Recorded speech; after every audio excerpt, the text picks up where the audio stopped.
This message is for future brides and brides currently planning a wedding. I'm gonna hold your hand while I say this. You do not need more than 6 bridesmaids. I promise you, like, lock in here. Let me explain. Let me just help you understand.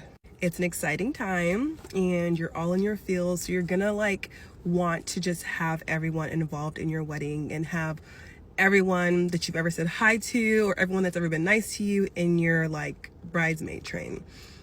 But don't. I genuinely feel like you will look back and your future self will thank you for taking this advice and limiting your bridesmaid to the core friends that you have and not maybe like adding to your train just because you feel like you have to out of obligation or pressure or etc. etc. Now, I don't necessarily regret my decision to have 12 whole bridesmaids, but I do feel like it would have been more wise to have less, which is why I'm coming on here and trying to share this advice to you.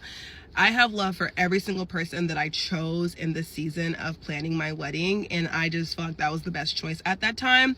However, looking back, some I don't even speak to, and it's not even like we're not on good terms. It's just life, just be lifing, okay?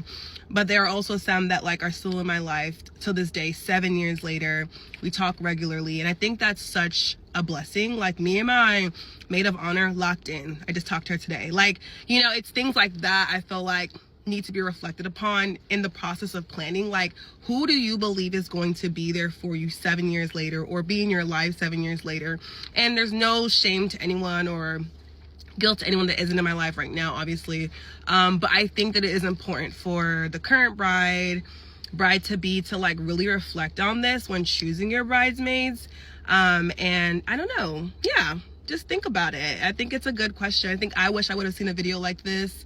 I think there are a lot of questions you can ask yourself when selecting a bridesmaid. So just some thoughts that I had real quick before I just, you know, kind of got out my car. So yeah.